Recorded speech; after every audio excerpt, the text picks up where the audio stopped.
Hey everybody, Chip Judd here with some really, really good friends.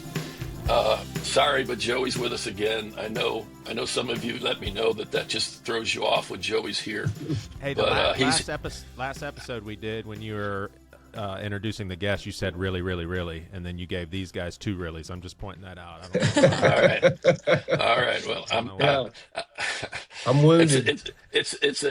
it's an award kind of system.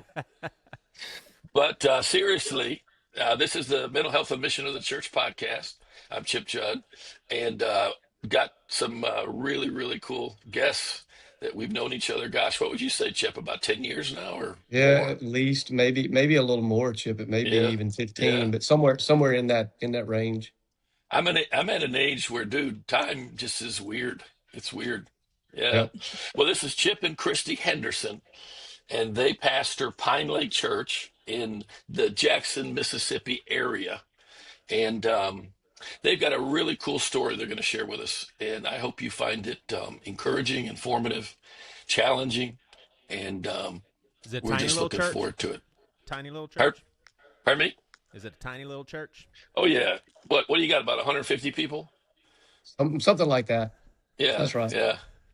No, it's actually quite large. We don't throw around numbers because we don't want to be all about that. But it is a really large, um, regionally impactful, and even beyond that. And and in the circles Chip moves in and Christy, uh, they would be influencers for sure. And we just want them to influence you today. So bless you, Joel Chip and and Christy. Really good to see you, first of all. And Yeah.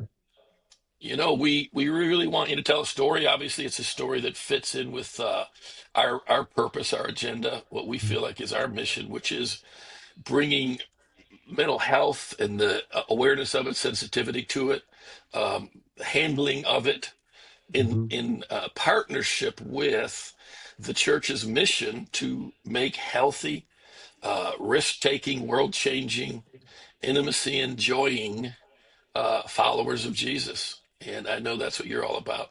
And Hmm. I believe your story is going to really help people see that connection. Yeah. Um, Sidebar, Joey, your mic's a little low, I think. At least it was to me. Chip and Christy, did he sound? Joey edits this, so don't worry if we have Yeah. to, you know, Yeah. No, Check, we. check, didn't check, check, I check, hear check. you, Joe. I think I we go hear up you a pretty little bit good, Joey. louder, a little bit more? I've got the gain all the way up, so I'm not gonna Yeah. be able to, All right. Well, then it's unfortunately. fine, probably. Yeah. Okay, so Chip and Christy, anything you want to say about yourselves, do that. But then share. What was that chuckle about? No, Just share. nothing necessarily. I would say, Chip, man, when we encountered you, 10, 15 years ago, like you say, man, I can't remember either. I'm at the point Yeah, where years just turn into I don't even know what. yeah. Man, I honestly would say to you, Christy and I were talking about it just before we got on the podcast, to say, she remembered vividly a conversation she had with you where she said, "Hey, we're not okay. Our church is not okay. Our staff's not okay." Mhm. And so she could see it, and we'll get into that. But I got to be honest, I was clueless Yeah, to really what your heart was. And so yeah, really since then is really when I would say our journey really began in earnest, you know. yeah, And so I hope and pray that, man, if there are, people out there who'd be listening, sometimes you don't know what you don't know until yeah, God knocks you upside the head and you start to yeah. see it. So, how did y'all make the connection? Did y'all just hear about Chip and reached out? I think we had connection. My initial connection was with a guy named Mac Lake. Yeah. Um, this was a long, long time ago. We'd gotten connected through Leadership Network with Seacoast. So that was Hmm. back when Jeff was still there, Surratt, Yeah. or Greg, I think maybe. But anyway, we got connected church wise then, and I think Mac may have been the connector because there Hmm. was something stirring in our church a long, long time ago. Again, clueless. We'll get into it. I know clueless, but I think Chip was a step in the direction toward the idea of Hmm. inner healing, things like that. that Yeah. we were using words we had no idea what they meant. And Yeah. now you look back and go, wow, that's it. That's it. Yeah. And Chip, was this one of the churches that you actually traveled to and met with the staff, met with Chip and Christy, and did kind of your consulting deal? Yeah. Yeah. I think it started with a marriage weekend. Yeah, you I did a marriage think. retreat. That's right. Yeah. That's right. Yeah. And then, of course, you have conversation, and one thing leads to Yeah. another. And Yeah. That's true. let me make a note here for anybody listening. We're going to do a second episode. Today's going to be about their personal story, but we're going to do a second episode about how all of this has affected them as leaders, in the sense of how they wake up in the morning, how they see themselves, how they see God, how they embrace the call and assignment that's on their life, but also how they live it out, the kind of culture they're trying to build now, how it's affected their vision, their strategies, their structures and systems. And in essence, and this is why I'm so excited, it's the beautiful mix of a heightened mental health awareness and understanding and application, mixed with applying that to the mission they feel called to, pastoring a church. And I'm just stoked, man. I'm stoked for today, and I'm stoked for that episode that I think we're going to do tomorrow. And I really, Chip and Christy both, I just appreciate the heck out of you guys, and appreciate. You know what? I want to say this. I just appreciate the friendship over the years. We don't connect a lot, but it's one of those relationships that when you do, it feels like you just saw each other last week. And I love that. That's what my ministry's. I've never wanted to be like a traveling speaker guy. I wanted to be a guy who comes in and builds relationship, friendship, and there's money exchanged and all that. I mean, I got to make a living, but it's just so much more than that. And I love it. I love it. I love it. Well, look, Christy, we would what pay are you you to be our thinking over friend. there? Yeah, that's right. I'm a paid friend. You're a paid friend, Chip. Thank you. And by the way, the rent's going up, man. The rent. I hear you. I hear you. And just Christy, a quick what do you ad, think? if You you got would anything to like say? Chip to be your friend and you're listening right now, we've got a link for you in the show notes that you can be Chip's friend. And the prices are out there. I'm totally kidding if you are hearing this. Yeah. I'm not worth it, by the way. Whatever it costs, I'm not worth the friendship cost. Christy, what are you thinking as we get going here? You know what? I just have so much gratitude, really, for you, Chip. Yeah. And like we said, just, the Lord was working way upstream for us by putting you in our life. And I know that goes with a lot of work on your part. And by work, I mean like inner work for your own personal self and your own family. And so, I don't know, I'm just sitting here kind of surreal moment and with a lot of gratitude. So thank you. Well, interestingly, you wouldn't, maybe we'll do it in another conversation, but it's very timely for you to say something like that. Post my surgery and all, it's kind of like rebooting my life, yet with a renewed sense of the clock that's running. And feeling a little bit, I've been out of circulation for almost 2 years, and feeling a little bit like, do I have anything left to give? So that was really, really sweetly impactful. Appreciate it. Yeah, indeed. Well, Joey, I'm sorry, Chip. No, I was just saying the same, Chip. And your life has been impactful on us, and we are forever grateful, man. Thank you. Well, that's all I've ever wanted. Joey, why don't you push us off in the story? I don't know if you have a way you want to lean, or just say, have at it. Well, I don't know anything about your story other than a very general basic, and I just wanted to briefly share that I've had an extensive background with mental illness stemming from childhood, dealt with depression and anxiety for most of my adult life.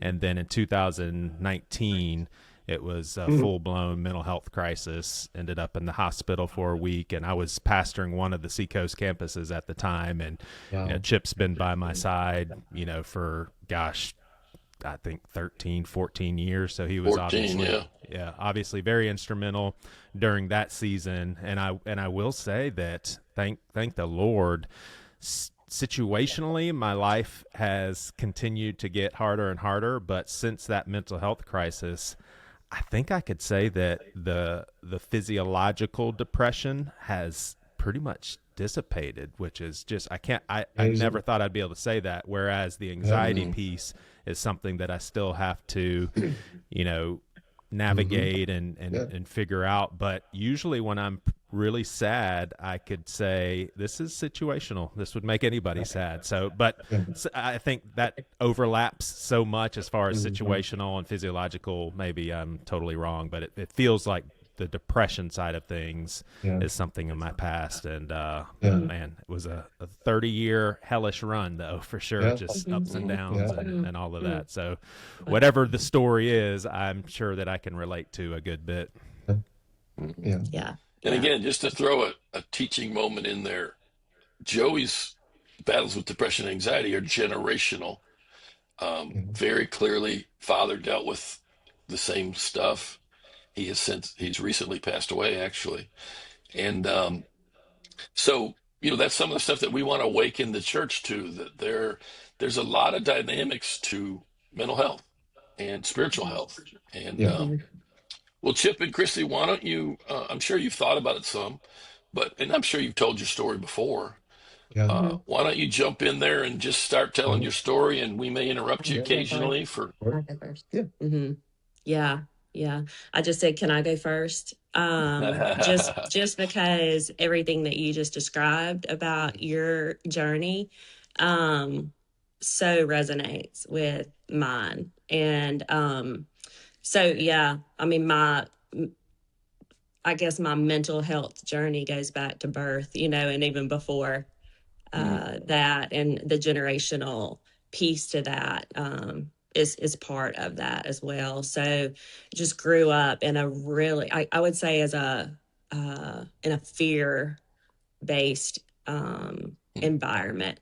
And Me too. so, Me too. yeah, totally. And your nervous system is being developed and formed in those first 0 to 3. I mean, primarily, and then beyond that, it's just like stacked on top of that. That's kind of the foundation. And so, even at birth, just looking back through therapy at what was going on, in my home at the time of my birth. And that informs a lot about how my nervous system, my emotions, everything about me was touched by that.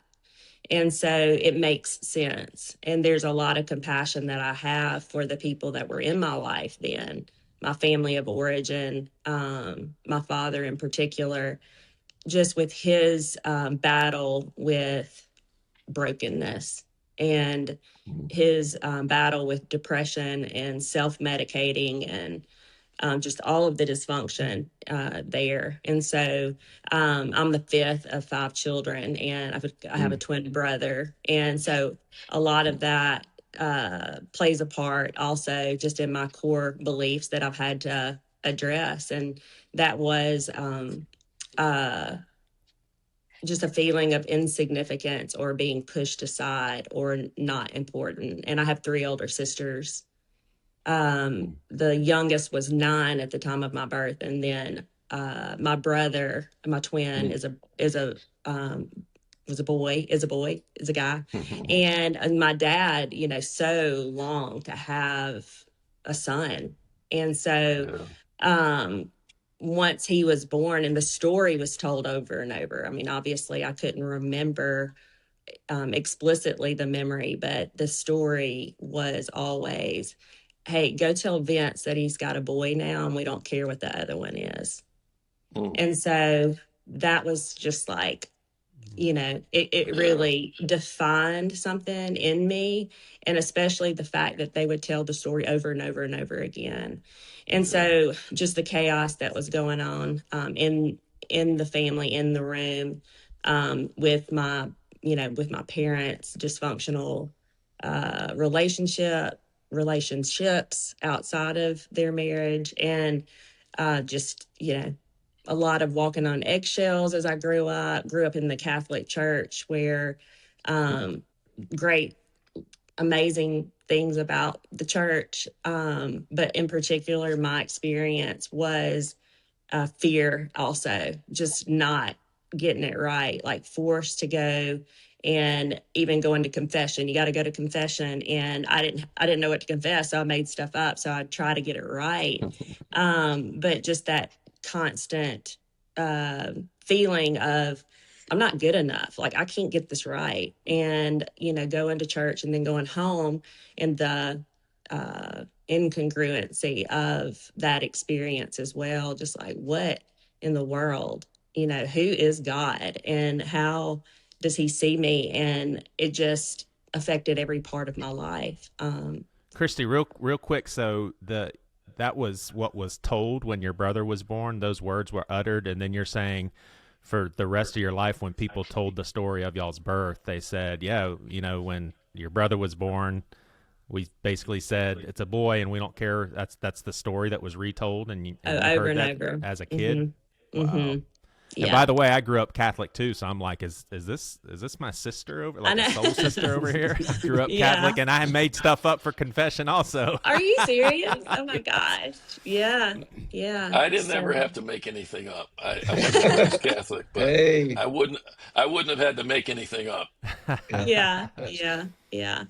Well, that's, that was part of I was just a sweet little girl. I was just a innocent child, and thrown into the mix of lots of pressure and dysfunction and trying to perform and not ever feeling like I'm going to get it right. And so my depression started.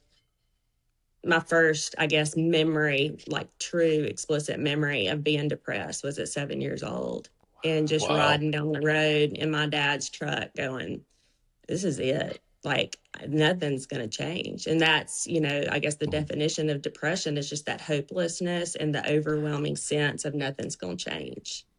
This is my life. 7 years old. Yeah. And I needed help. I didn't have language for that. And I didn't have a safe place to process any of that. I couldn't, there was nobody to go to. And, even in my family, it was just, that was the nature of our family. You just didn't talk about how you felt. Otherwise you'd kind of be in trouble for that. So that was another traumatic, marker, just a constant sense of fear without being able to process. So, and you weren't thinking this, something that Chip reminded me of when I was in my mental health crisis is, Joey, you got to remember this is something happening to you. And at 7 years old, you weren't thinking, oh, I'm struggling with something that's upon me. You're just thinking, I'm sad and this is all life is going to offer. Like, this sucks. Yeah. 7 years old, I just can't imagine that. Like I can trace mine back to middle school, and I think of years before middle school way more fondly because I'm like, wow, my childhood. I remember just how carefree and happy I was, and that kind of ended in middle school. I cannot imagine 7 years old. I know it's been a long time, but gosh, I'm so sorry. Wow. Yeah. Thank you. Yeah. Thank you. There's a lot of fear just growing up too. I mean, like at night you would be scared, and what that was like. Yeah, he knows all my story and just the kindness that he has shown to me. As we learn to tell our story, it's helpful to know that people know you in that way. And it was a lot of fear. There was a sensitivity I feel like that God gave me in design for spiritual things, even, and the feeling and the sensing of there's darkness here, like a tangible darkness in my home.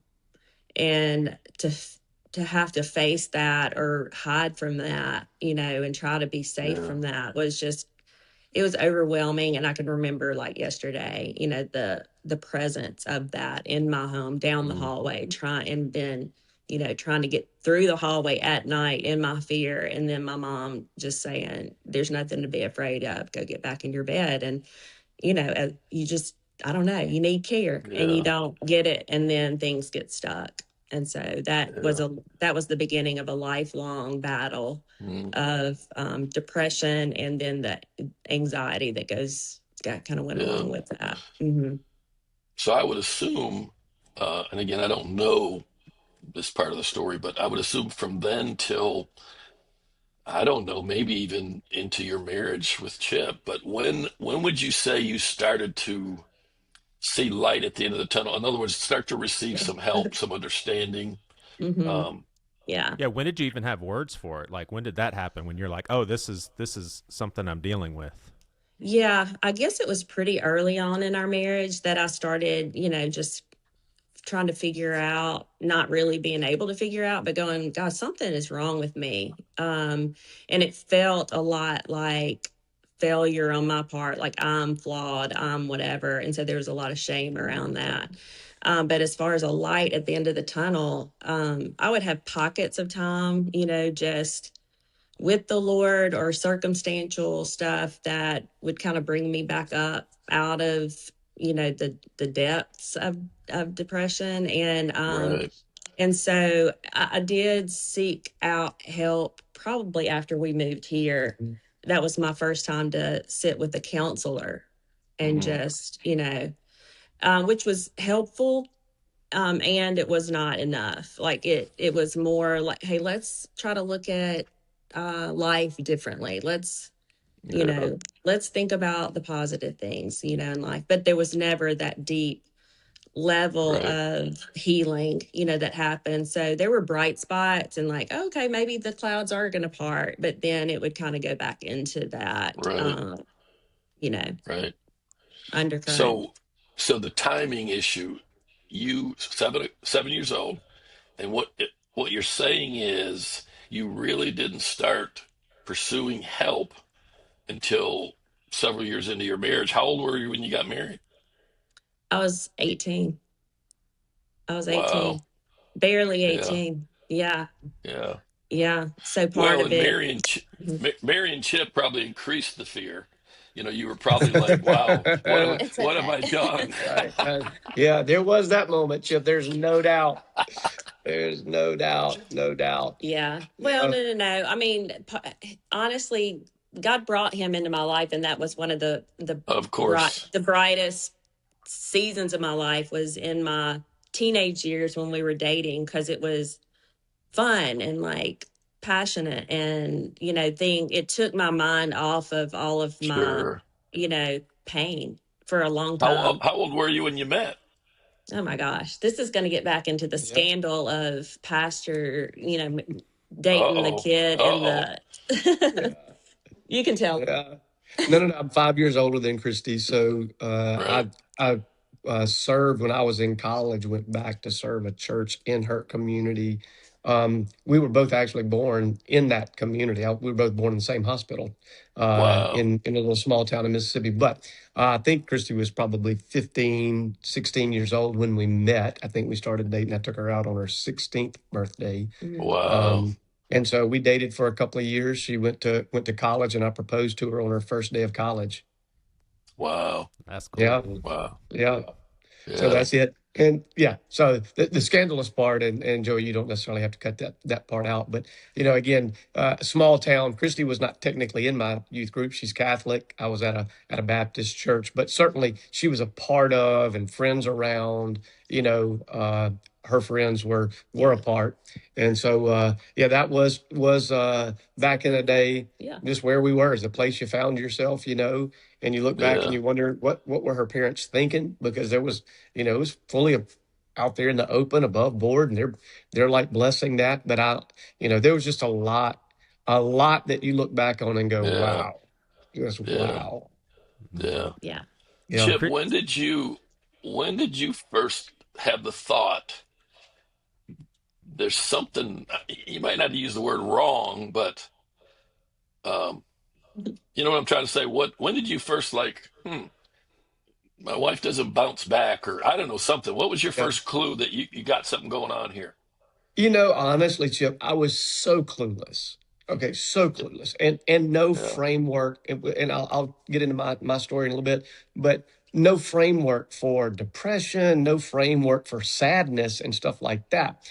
I think in seminary. So whenever we got married, Christy came to seminary where I was after her first year, first semester of college, I guess.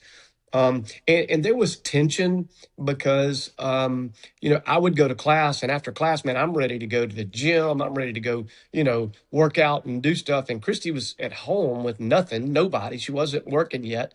And she's waiting on me to come through the door so we can be together. And I'm trying to get out of here. And she's like, no, stay here. And so that was probably one of the first places where I'm like, there's tension there. And Yeah. so, you learn ways to cope with that. But it was not healthy. But that's probably the first time that I would say it's like, hey, I wonder why. Again, please hear in my mind back then. I'm not saying now. Why is she so needy?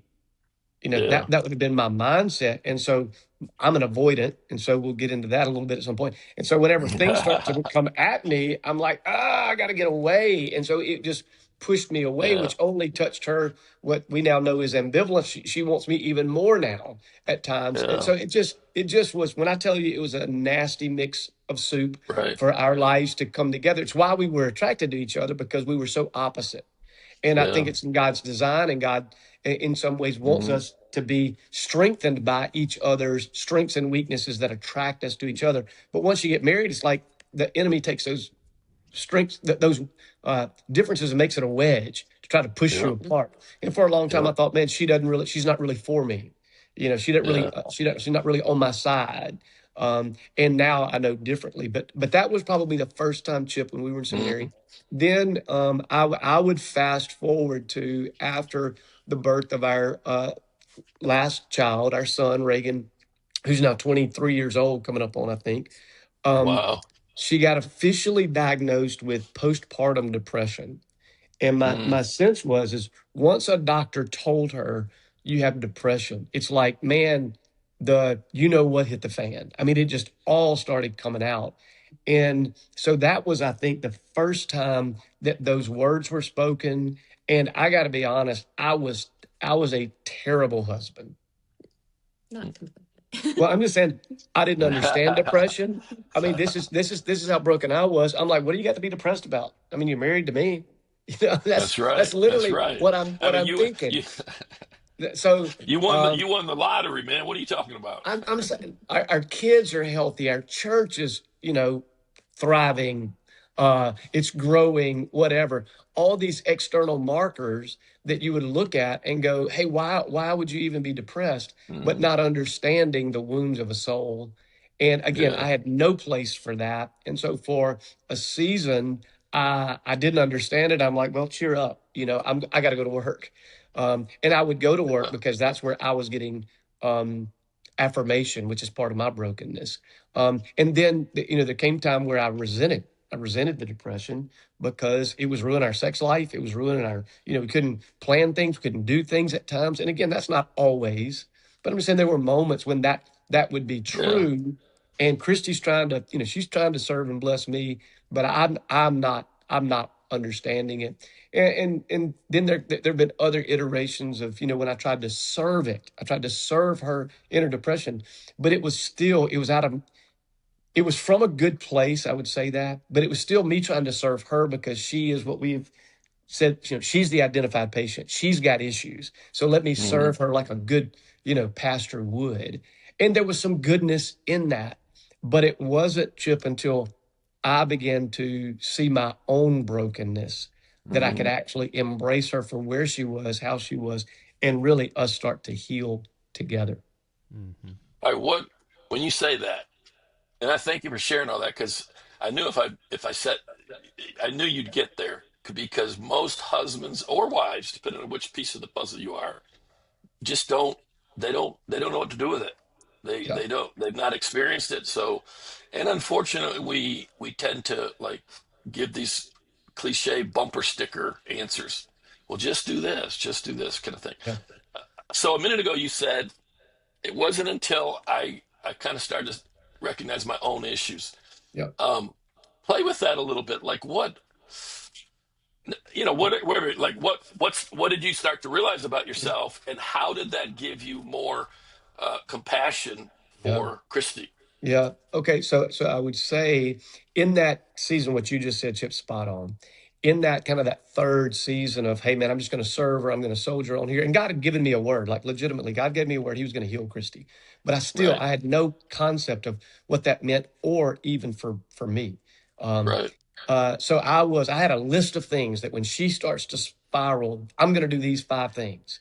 And so, but it was the list. It was what you do. When we were in 2019, Joey, hmm amazing that you said in 2019 's when your moment happened. 2019 was a pivotal time for us. August of 2019 is where we really hit a dark night of the soul, the wall, whatever you want to call it. Life's got to change. And Christy wound up going to the Houston Medical Center for a week, and that was very helpful. And then a little over a month of intensive outpatient therapy in California. And we told our staff this whole story yesterday, so it's kind of fresh on our minds. Yeah. But when she was in California, I was there, and I was invited into one of the sessions. And she'd been there probably a week or so since then, and going every day, 8 hours a day. And the therapist started asking me questions, and I'm like, this is weird. She's asking me questions. Christy's the patient here.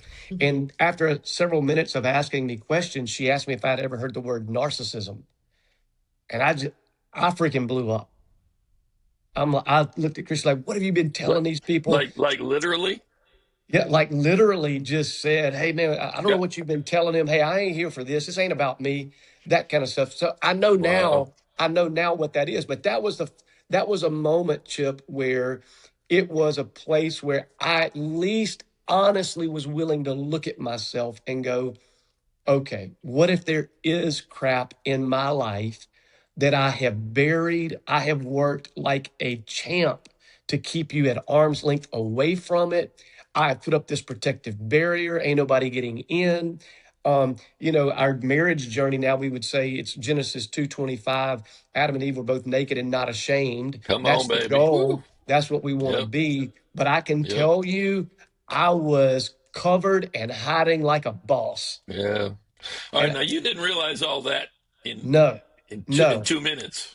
no, I did So not. But what happened in that moment when they started to poke you? What happened? yeah, You got angry. well, there was, it was rising up in me. Okay, so now Yeah. again, I believe God's work for me. God works upstream. We had met you. We had been hearing about inner healing. Mm. A guy named Mike Plunkett had talked about emotional healing, and man, I liked that. I'd read a book by Rusty Rustenbach on listening, uh, listening and inner healing prayer. So it was in my orbit, but I never really thought I have broken places. But Right. something happened then where I feel like, honestly, the Holy Spirit said, what if she's right? What if Hmm. she's right? And so I wrote Right. down, somehow I went back and I wrote down what the lady said about narcissism. And God began to, it's just like the Spirit was beginning to say, hey, there, you can see yourself in that. And again, this is not necessarily that big a deal, but I don't believe I am a full-blown narcissistic, No. narcissism pathological, but I believe everybody's on the scale, and I was way further towards Absolutely. that end than I wanted Yeah. to admit. And so that's when I began to look at my life, and Chip, that's when I became not just more compassionate toward Christy, but I had to be compassionate toward myself, and I had to be Yeah. compassionate toward my parents, Yeah. and had to let God shepherd the little boy that got wounded and broken inside of me, that was hiding behind success, accomplishment, looks, achievement, affirmation of other people, all these things that I was getting, legitimate needs met from illegitimate places, and Absolutely. couldn't see my wife for what she really was, and couldn't empathize with her in that place. Yeah. So Yeah. I don't know if that answers what you were Oh asking. yeah. Yeah. And let me take another side trip for a second.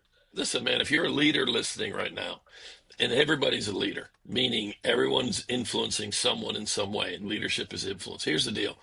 But I do mean if you're a leader, like a church leader, pastor, listen to what Chip's saying. Listen. You may not have a wife who deals with depression. You may not have a husband who deals with it. You may not have a kid or whatever. But here's the deal. You do have issues Yeah. that ping off of other people's issues and make you ineffective at connecting and resourcing one another the way God intends for you to. Here's the deal, man. Every breakthrough you want starts with you. Every breakthrough you want starts with you. The greatest hindrances to you enjoying the future God wants you to enjoy, the greatest hindrances between you and the future God wants you to have are inside of you, not outside. Yeah. They're inside, not outside. And again, we don't want to get all weird about Chip's place in ministry, but I mean, this couple here is leading a large church, and while they were building it, these things were going on. And as they continue their story, you're going to see how that continued. In fact, God continued to bless.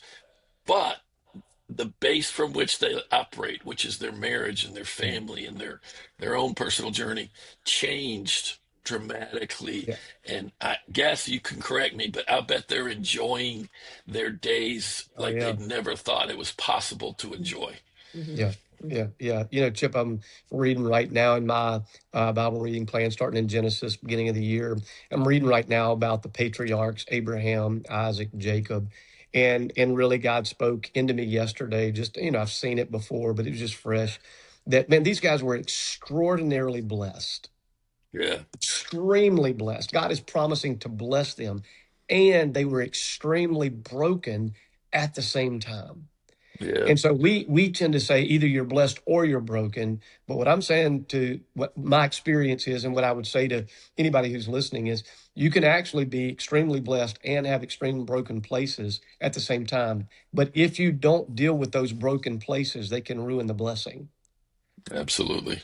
Chip, what you just said to these guys is, it's crazy how apparent it is that Chip was able to be a more understanding husband and kind of move their marriage in the right direction by being more empathetic to his wife once he realized he's got stuff he's got to deal with.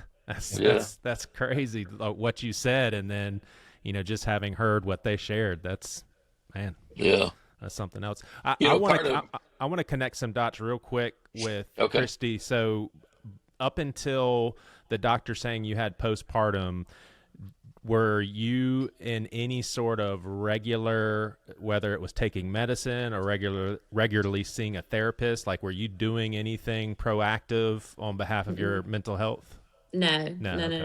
I wasn't. I was just kind of trying to keep my head above water. Just surviving. But you did know, I'm struggling with depression? Oh, yeah. Yeah. I mean, I knew that, yeah. Even if I didn't say the words, like, I knew that there was something there. Yeah. But, you know, and again, just to reiterate the shame that was around that, you know, just to. Yeah, because we're talking, how many years ago? Because now we're in a day and age where, I mean, mental health, it's coming up on 25 years ago. Yeah. Coming up on 25 years ago. So I think 2002, 2003.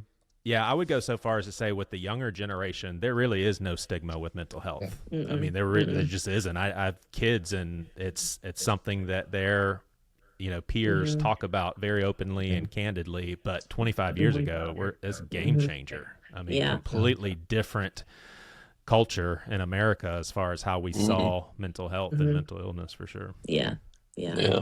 I can remember around that time, just I was breaking down, and you know, I can remember sitting on our little front porch and thinking, I gotta go, like, I can't do this anymore. And my sister actually was there with me, and she's like, "Mate, we need to maybe go somewhere and just to a hospital, you know." And this is just kind of like where I think your mindset was. You looked at her and you're like, she is not going to a hospital. Like, and then there was just nothing beyond that. Like, okay, well, if we're not going to the hospital, then what are we going to do that will, you know, help in this moment? And it's kind of a blur after that. I don't really even know what happened, other than I was hoping, like, take a step towards some Mhm. relief. But anyway, that again, that's indicative of like where we were, not just as a couple or as a family, but just the times of, you know, if Mhm. I went to the hospital, what would that look like for him, or you know, whatever Yeah. that was. And for us, you know, and The again, church. you look back on it, you're just living out the life that you have and what you've learned in the family of origin, the Yeah. culture in which you've been brought up in. And so again, I don't understand it. I don't get it. Um, I have no concept of how deep this is and how real and debilitating it is. And so I'm like, nah, you know, Hmm. uh, I have no place for that in my framework for life and living.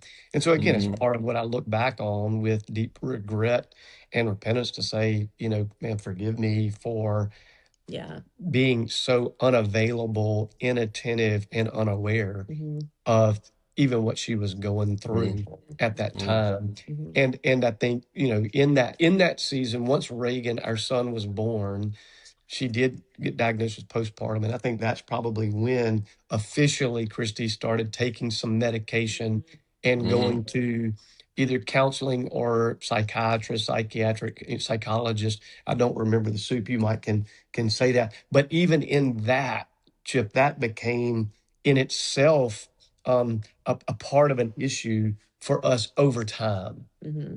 Hmm.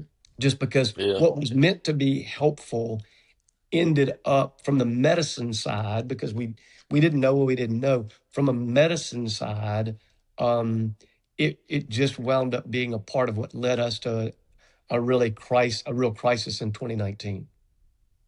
Mhm. Hmm. Explain that. What do you mean the medicine side? What do you led you to the crisis? You know, doctors will prescribe anything. You know, Sure. they want to help you. They want to bring Right. relief. But I Right. think a lot of times doctors, um, they don't, you know, it's not, there's such our chemistry, our body chemistry, and the way we metabolize, and all of those, like the side Right. effects of some of the medicines that we tried, you know, over the years. My body did not respond well to.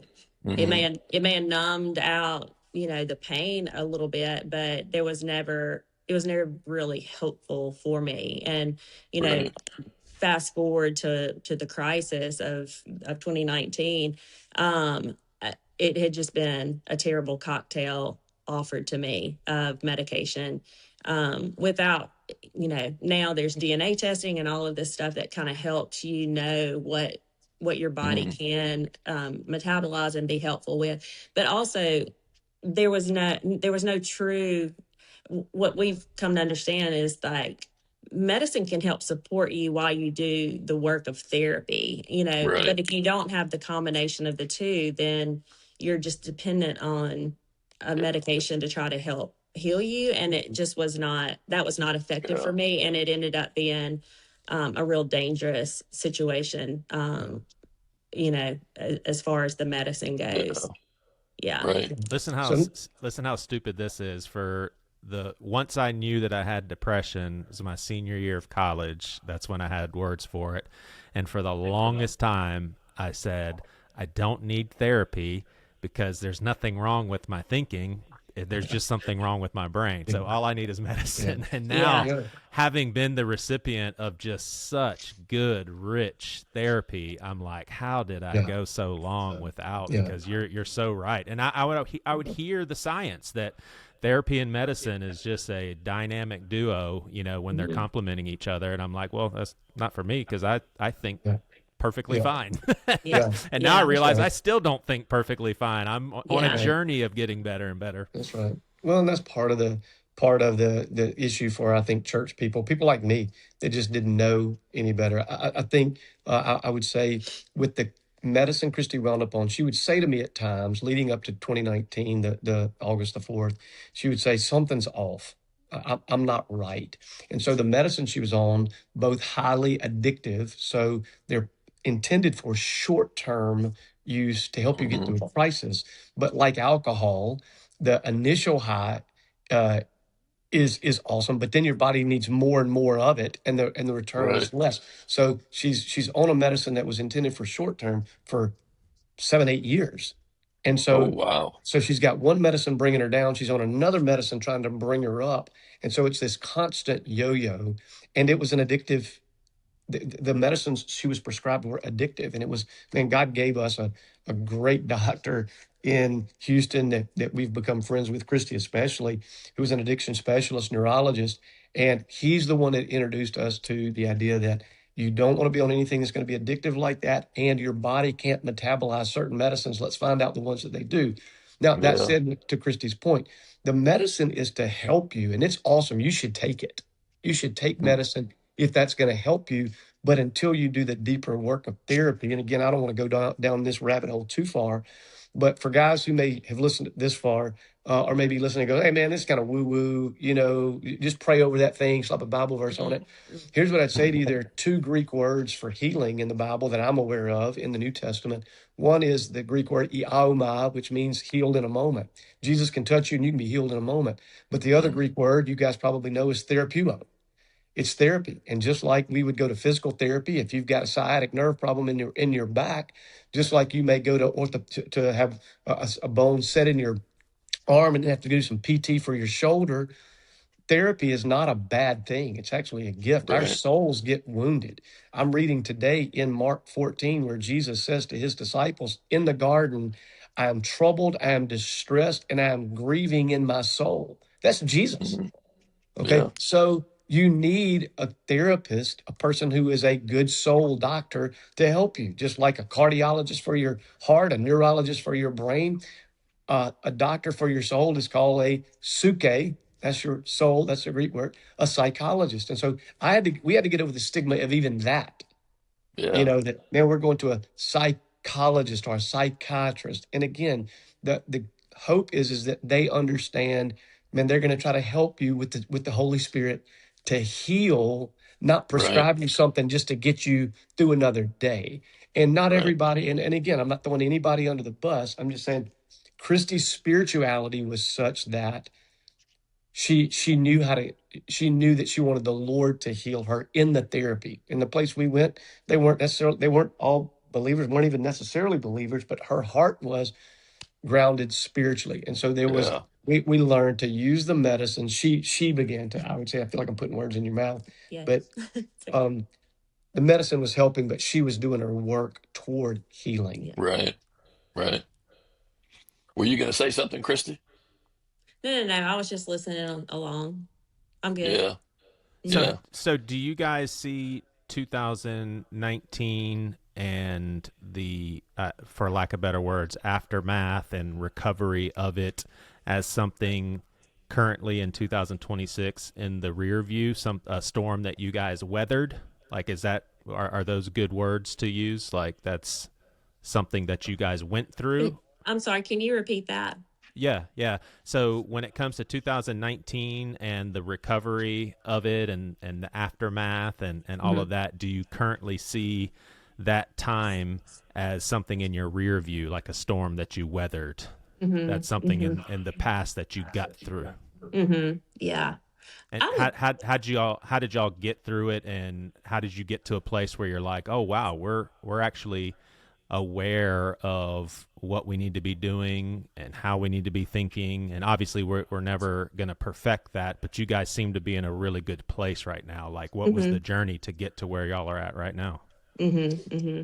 Yeah, I think it was definitely the wall, like to look back and see it as a storm, yes, but I think it was a place where the Lord allowed us to land in that spot, and to know that we have to not just try to get over the wall, but we had to go through the wall in order for us to get to a different place, a different reality, a different way of living. And by necessity, like, we didn't go, oh, okay, I think that we'll go, get some therapy now, or we'll go. It stopped us dead in our tracks. And it was a pivotal moment, and even in that month of gaining tools, that the Lord gave me, in order to not just cope with life, but to move through this and to go back into those places that needed, like I met Jesus in those spaces, in that therapy room, and he was able to speak differently over me, rather than the things that I've had locked in and was having to deal with, as far as thought patterns and everything. And so, after leaving California, I spent a month out there doing that.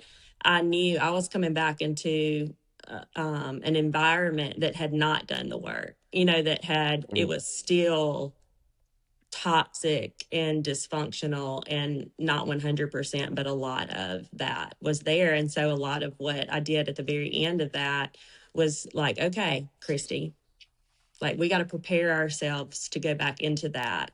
And so it was really like a stopping point, a debt, like the wall. Let's start going through it. I got through, covered through a lot of stuff, and then walked into a space that I knew we were about to I just felt like the Lord was going to have to do a work beyond that. And so it has been a journey beyond. So it's not like in the rearview mirror that was, okay, we overcame that, now we're good. It was really the starting point it was a stopping point of what was, and it was a starting point of what is right now. Mm-hmm. And so there was a lot that had to be addressed. And for us personally, relationally, for him to start his own, deep dive into his own emotional, and I would say mental health journey, because it's your mind, it's your body, and it's your spirit. Mm-hmm. For him to take that dive too, and then for that to again become something that the Lord would use to change a culture around us. And I would say, Joey, to that, 2019 was a moment where I think Christy had I would say, in biblical terms, of death and resurrection. She went into that season one way and emerged a different person. With a different spirit, heart, and again, in infancy, she's grown through that. I was not there. Again, in 2019, she's the identified patient. That was really where I was aware there were things on my radar, but I was not ready yet to look at myself. My crisis came in 2021 when our elders told me that our staff was in an unacceptable condition. And there's a lot to that. We can talk about it more if you want to. And we had to fix it. But the fix meant I had to look at myself, because I was the leader. I had allowed it. What were the broken things in me that allowed that to happen for so long, where Christy had been for years saying, hey, things are not okay at church. Something's off. People are leaving wounded. This is not good. And I would tell her, again, part of my journey was stay in your lane. You don't understand, that kind of thing. But in that crisis, where it was honestly, it was so in my face that I couldn't avoid it, that I started then to say, I got to get help on me. How did this happen? How did we get here? How did I get here? How did I allow this to happen?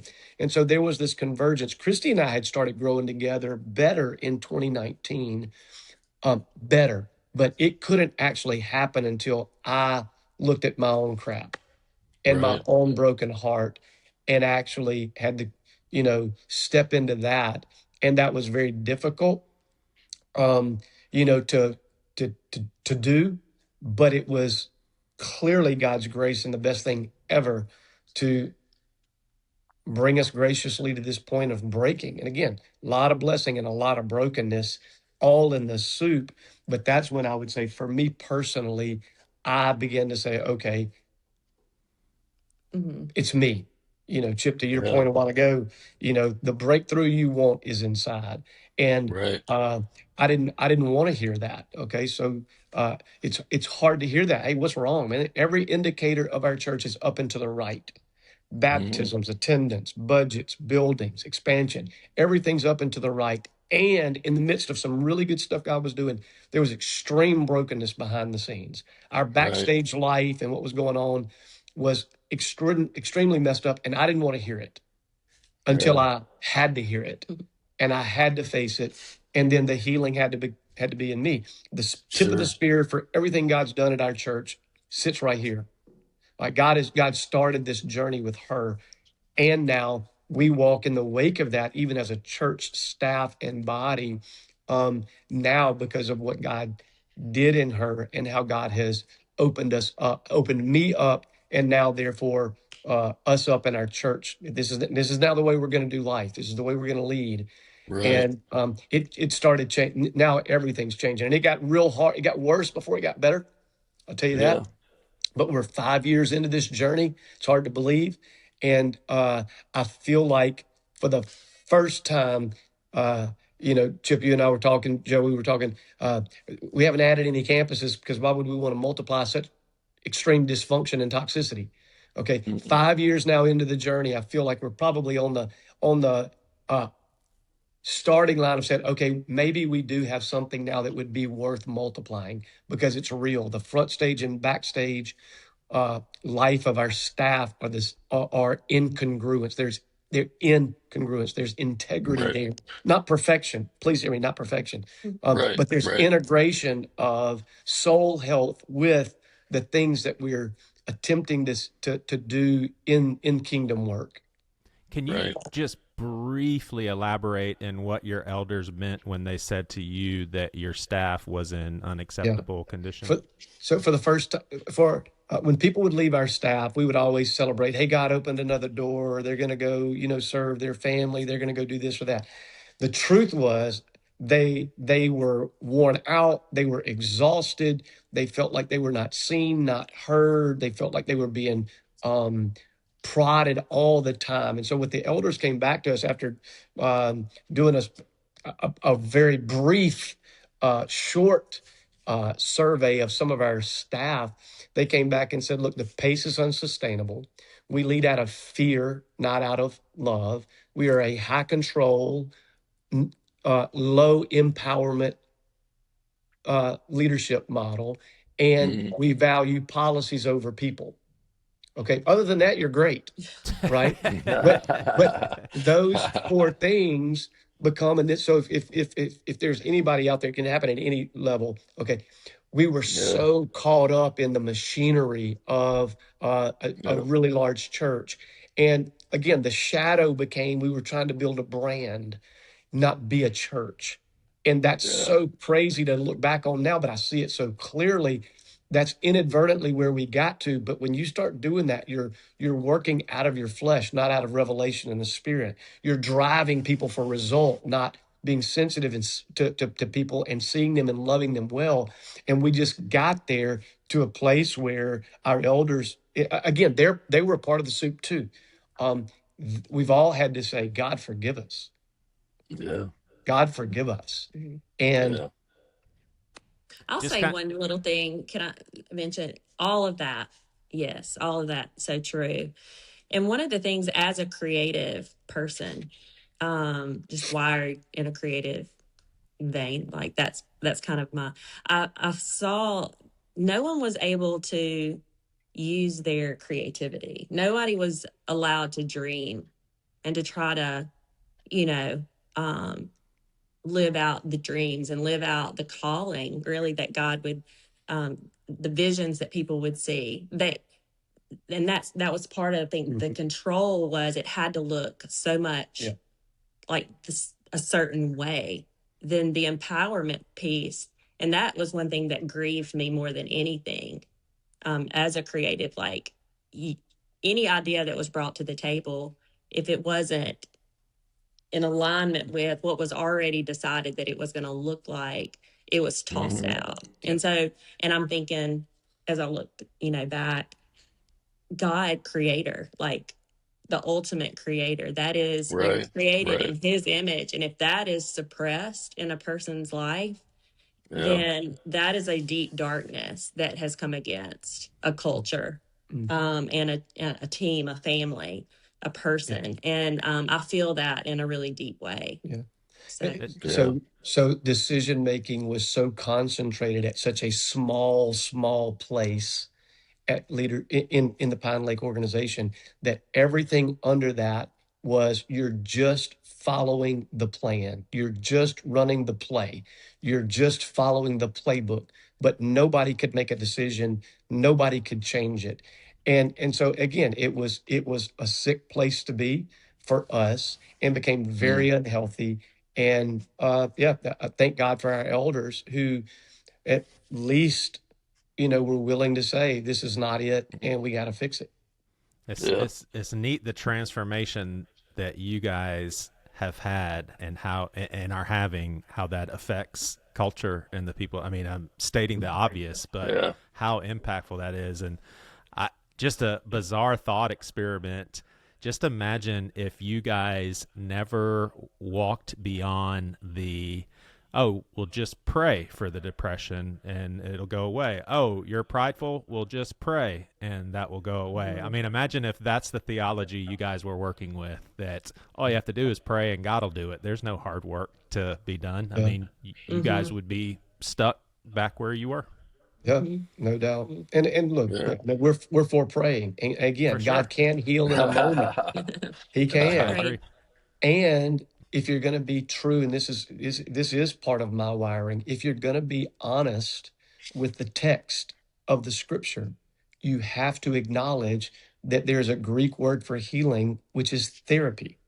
I mean, it's transliteration, is therapy. Right. So if you don't have room for that, if you don't have room for 1 Peter 1:22, where it says, since you have in obedience to the truth purified your soul for a sincere, no pretending, no faking love of the brethren, fervently love one another from the heart. If you can't acknowledge that as part of a discipleship process, you're missing it.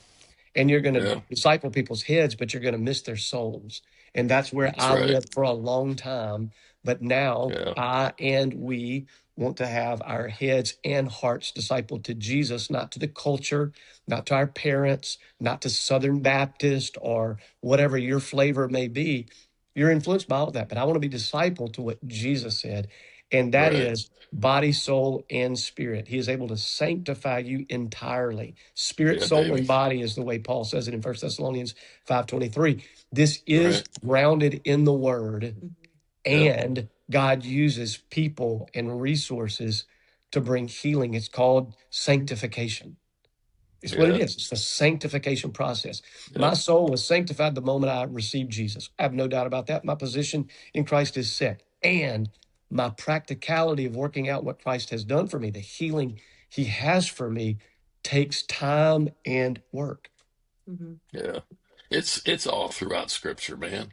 Yeah. I mean, it is. We've taken the culture that we live in, the world, and laid it over scripture and interpreted scripture through our culture instead of the other way around.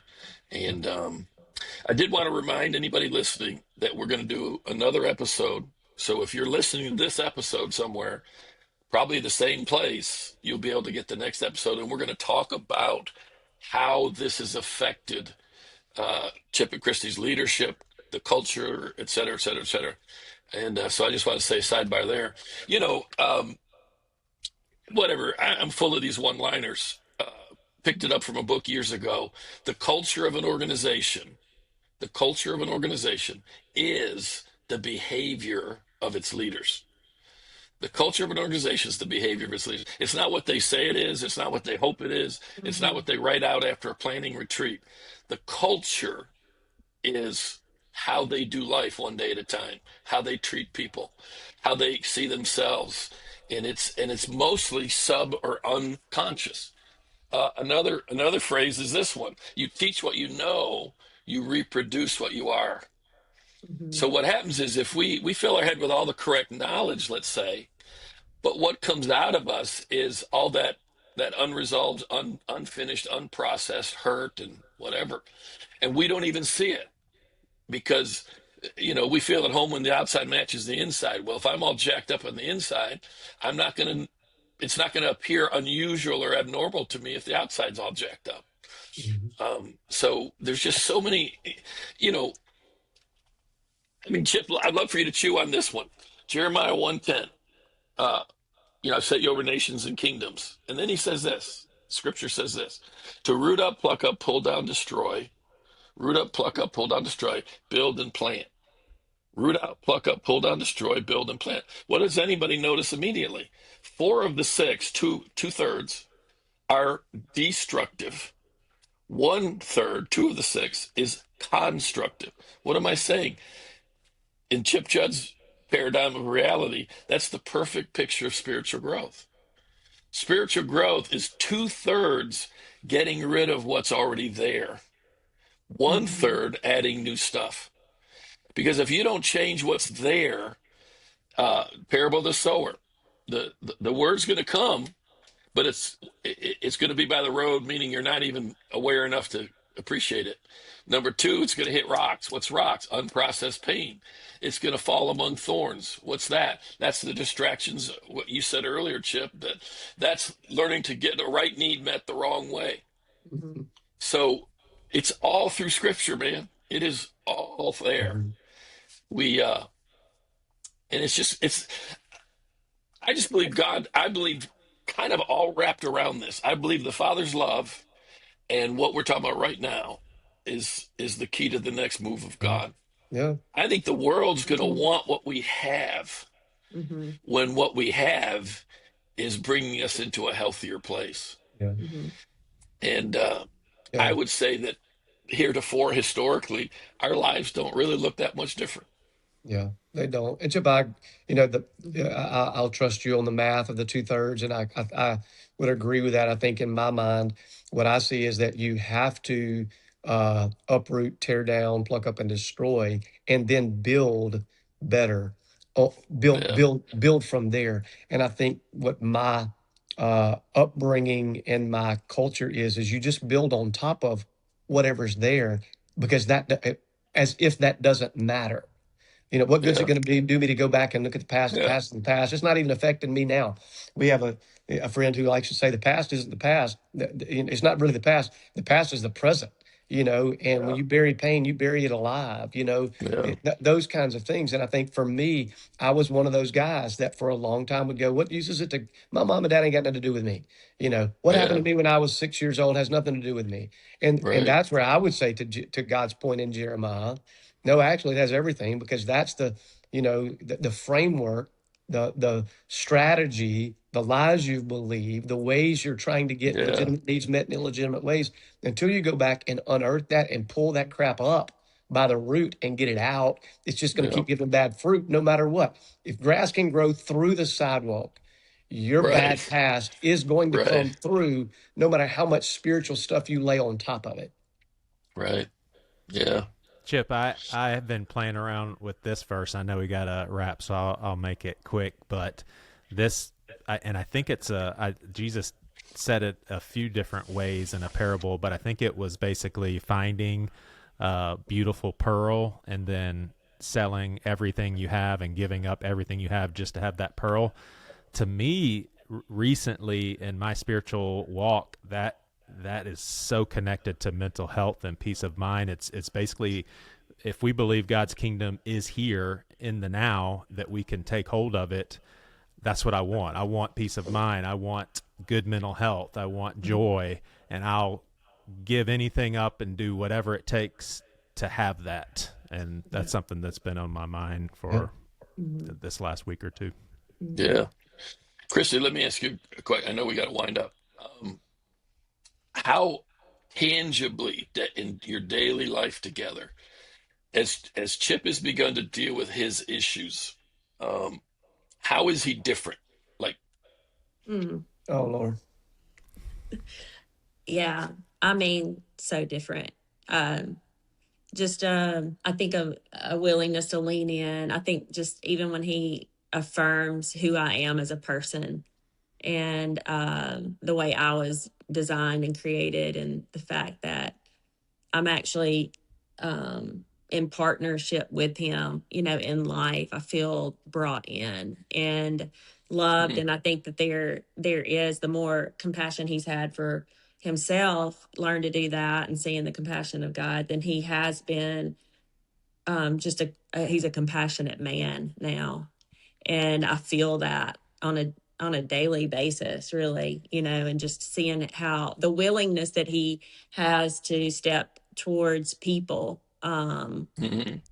We're used to, it was just like, he didn't want to go there with people. He'd be in a counseling session with another person and just was very, that would just drain him. And so now there is a true Mm-hmm. love that he has for me, for our family, and also for the people that he leads. So I see it, Right. I see that in him. Yeah. So Cool. it's good. Yeah, man. Mm-hmm. Well, this has been really awesome, Really and has. appreciate the courage and really just commitment to the Lord that makes you want to share this. Mm-hmm. Chip, I don't know, and again, forgive me for the presumptuous of this statement, but um, do you realize how bad leaders need to hear what you guys are talking about? Yes, Um, I do actually, Chip. And once your eyes get open, you see it. And so, mm, and I don't say that in a judgmental sense. I say it no, from, no, from no, a no, sense no. of saying, and Chip, I think they are aware of it in the depths of their heart, but they're afraid to address it because what does that mean? Will they lose their job? Mm-hmm. You Yeah, know, and thank God for our elders who had extreme grace and patience for me. Thank God. yeah, And that's where I think, again, the whole church culture that we live in outside of the Pine Lake culture, I'm saying the church, Big C church, the right, culture has to be, can we help people become real all the way to the core? yeah, yeah, And And I I, think, I yeah, think pastors want it, but they don't know how to get it. mm-hmm. yeah, Mm-hmm. yeah, When you said bad leaders, I think I would just use the word broken leaders because, yeah, that one of the things that's been most healing for me as far as like woundedness by the church or by people in the church, the most healing part for me was the forgiveness part. And I couldn't, hmm, like, I tried so hard to work through the emotion part of it, but the spirit, like the deepest spiritual part of healing for me was learning, like, to be able to forgive. And the mm, way the Lord, like the place I can remember almost like where I was sitting, he said, see them as children and you'll hmm, understand why they have wounded you so deeply. It right, makes sense. And so to visualize the person as a man or a woman grown, just being whatever, is hard. That's hard to forgive. But to be able right, to look at them and see them as children in their own trauma or brokenness or woundedness, I can forgive that child. right, right, And that is just yeah, that is who they are. And so that has been freeing for me. yeah, yeah. So Well, Chip and out, both of you, Chip and Christy, an outgrowth of my life and ministry for all these years is to just build a coalition of people that want to create the safety, the awareness, the skilled people to help. But the bottom line is to gradually, incrementally, or God just Shazam. Um, I just believe this. We'll talk all the time about you know organizations that rise to the level of the leader. Well, in the context of our conversation, that ought to scare the crap out of us. Um, but but what it also does is inspire vision. Like, what if God's putting together connections and people and little pockets all over the place to uh, make it safer for a leader Mhm. to say, there might be something wrong with me. Yeah. There might be work I need to do on me. And then, of course, we've got to have the people around that can actually help with that journey. Yeah. But I'm excited. I'm excited about the future because I do believe leadership's critical. And I mean, your story is just another example of how the changes you allow God to do in you multiply in the lives of others. And First Timothy 4:16, meditate on these things, persevere in them. And here's the phrase I love: and your progress. your progress, not perfection, will be evident to all. And then he says this amazing statement, and it will ensure salvation, or one translation says guarantee salvation to those who hear you. And I felt like God said to me one time, to the degree you'll allow me to set you free, I can use you to set others free. Yeah. And gosh, what could happen is more and more leaders get set free. Yeah. I agree. Wow, wow, wow. I agree. Wow. Wind us up, Joey. Well, I'll just say that the next episode that we will drop will get into more of the beautiful weeds of mental health and mission of the church and what it looks like now doing ministry with this new understanding of having walked through what Christy and Chip have walked through, just having a brand new understanding. And I mean, it sounds like a replenished spirit. And honestly, sounds like brand new vision based on what you guys have learned and walked through. I'm excited to hear about that in the next episode. Yep. Thank you guys for listening. Thank you. Thank you.